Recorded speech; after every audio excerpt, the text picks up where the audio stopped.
Ya, kita sudah memasuki pembelajaran 6. Di situ ada gambarnya apa, Anak? Pembelajaran 6.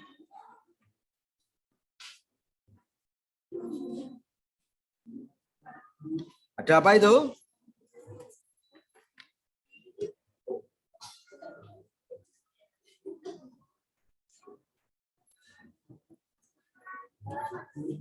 Ayo membaca. Telah kamu ketahui bahwa ikut menjaga lingkungan alam dan sumber daya alam termasuk salah satu kewajiban sebagai warga negara. Banyak contoh perilaku yang dapat ditemukan kaitannya dengan usaha-usaha yang dapat dilakukan dalam menjaga lingkungan alam dan sumber daya alam di sekitar kita. Salah satunya dengan mendaur ulang sampah, limbah, atau barang-barang bekas tidak terpakai. Jika kewajiban ini kamu laksanakan, tentunya lingkungan alam sekitarmu akan tetap terjaga dan lestari. Kamu pun dapat menghasilkan produk yang berdaya guna. Namun sebaliknya, apa yang akan terjadi jika kewajibanmu menjaga lingkungan lama tidak kamu laksanakan, ternyata akan menjadi masalah, bahkan bencana seperti banjir, tanah longsor, kekeringan, dan menjangkitnya penyakit karena sampah. Hal yang demikian juga berlaku pada sendi kehidupan yang lain. Oleh karena itu, pelaksanaan hak dan kewajiban haruslah berjalan seimbang agar kehidupan dapat berjalan dengan aman, nyaman, tertib, dan semua kebutuhan dapat terpenuhi dengan baik pula. Contoh kecil, kita tidak menjaga kebersihan, kelambi iki digawe seminggu rasa diubah no piye ambune.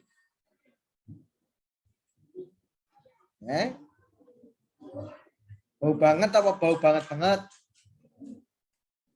Ya. Ndahne wi ambune. Ndahne lek kulite awake dhewe iki akan timbul penyakit ya. Penyakit kulit ya.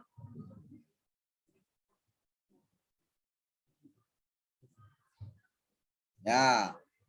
Akan timbul penyakit. Anak-anak sehari mandi berapa kali?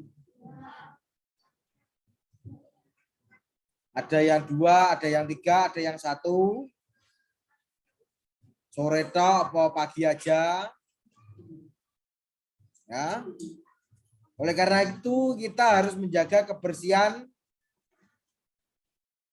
diri kita juga. Tangannya ini kabeh. Dua-duanya. Ini. Demno tok kancamu. Demne kancane. Delon kukune sing ndi enek Kak.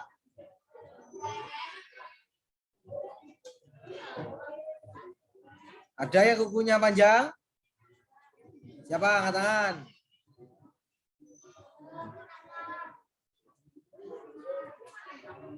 Yo, lek kukune panjang kok diketoki kabeh. Lek pas jiko jajan terus kesedot. Ya. Lek jiko jajan terus ra sengaja iki kesedot ya iya. Paham?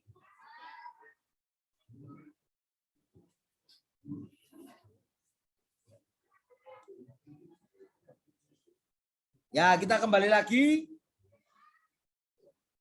Akibat tidak melaksanakan kewajiban. Kewajiban kemarin apa?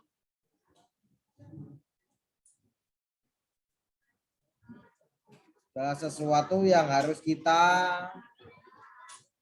laksanakan. Sebagai warga negara Indonesia yang baik, kita harus melaksanakan hak dan kewajiban secara seimbang. Kita tidak boleh menuntut hak kita sebelum kewajiban kita laksanakan dengan baik. Contoh sederhana adalah ketika kamu menginginkan nilai yang bagus. kamu harus belajar terlebih dahulu.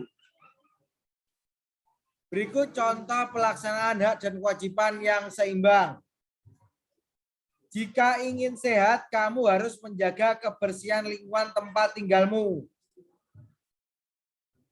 2. Jika ingin terhindar dari banjir, jangan membuang sampah di sungai. Jika kamu ingin udara bersih, kamu harus mau menanam pohon. Itulah contoh sederhana pelaksanaan hak dan kewajiban yang seimbang dan dapat dilakukan sehari-hari. Bagaimana dengan kewajiban sebagai warga negara? Apakah kamu telah melaksanakan kewajibanmu? Sekarang waktunya ayo berdiskusi. 1. Haruskah orang yang mengabaikan kewajiban harus diberi sanksi? Mengapa? Jelaskan. Jelas nih gak kata tok beberapa kalimat. 2. Sebutkan contoh sanksi bagi orang yang tidak melaksanakan kewajiban. Tulislah pada tabel berikut. Kewajiban yang dilanggar, contoh sanksinya apa? Kemudian masuk pada halaman selanjutnya yang ayo membaca. Judulnya apa, anak-anak? Akibat tidak memperoleh hak kemarin apa? Segala sesuatu yang kita terima. Undang-Undang Dasar 1945 telah memberikan jaminan akan pelaksanaan hak dan kewajiban warga negara sehingga tidak dibenarkan jika warga negara hanya melaksanakan salah satunya. Apakah itu hak dan kewajiban atau kewajiban? Kedua-duanya harus dilakukan secara merata dan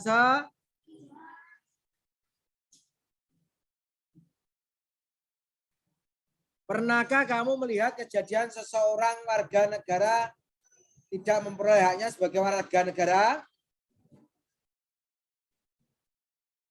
Apakah kamu sendiri pernah mengalaminya? Bagaimana dengan hak kamu untuk memperoleh pendidikan yang layak? Anak-anak berarti memperoleh pendidikan yang layak apa tidak di negara Indonesia ini? Oh. Misalnya contoh lagi ya. Purnomo. Awakmu jadi dong. Awakmu gak oleh sekolah nek kene ya. Sekolahmu kudu nek Amerika Serikat ya. Ya, sebagai warga negara Indonesia, Purnomo ya oleh sekolah nek Indonesia ya. Kecuali ngolek wis bar kuliah S1 mau Purnomo iso kuliah yang luar negeri. Bisa ngundang kancane yang luar negeri. Ya.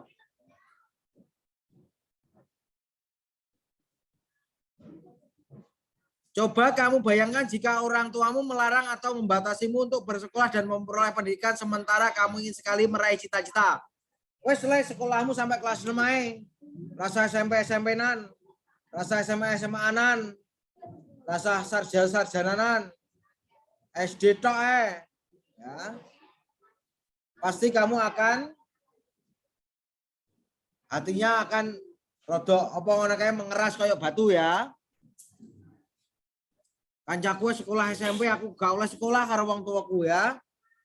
Ya pasti semua orang tua menginginkan putra-putrinya ya. Lek dipenging ngono ki biasa perasaanmu bagaimana? Misalnya wong tuamu menging sekolah sampai SD tok le, gak usah sampai SMA sampai sak teruse. Piye perasaanmu kamu? Sedih. Karena kamu juga ingin mengejar sebuah jeleng cita-citamu denginane. Wah, enek sing lali barang cita-citane. Enek sing lali. Cita-cita ini dikejar Kang piye carane? Dengan apa? Belajar dengan baik, berdoa, juga begitu. Meraih cita-cita dengan koyah tok iso gak? Ngobrol. Oh. Oh.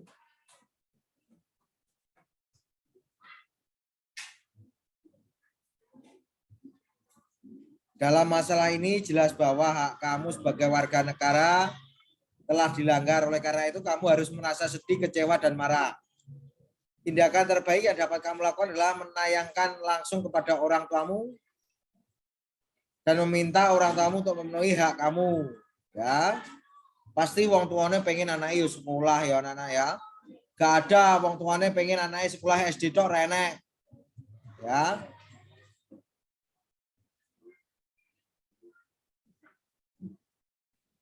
Sampai sini ada yang tanyakan?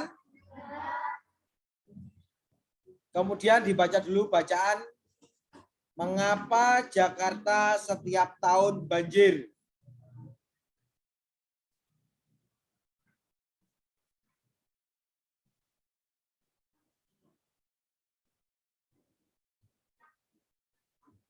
Dibaca dalam hati dulu.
Sudah? Lanjut mengerjakan peta pikiran juga. Mengapa Jakarta setiap tahun banjir? Mengapa Jakarta banjir setiap tahun? Kapan terjadinya banjir? Apa penyebab banjir? Bagaimana terjadinya banjir?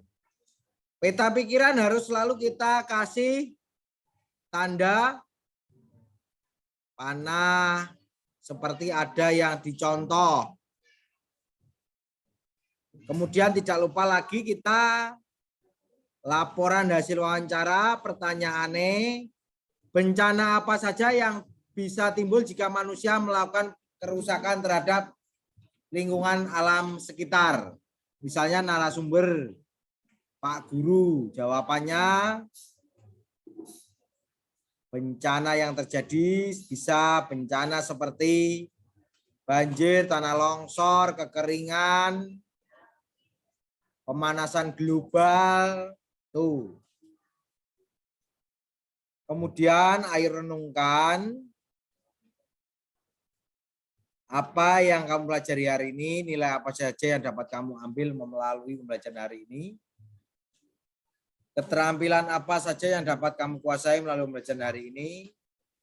Apa yang akan kamu lakukan setelah melalui pembelajaran hari ini.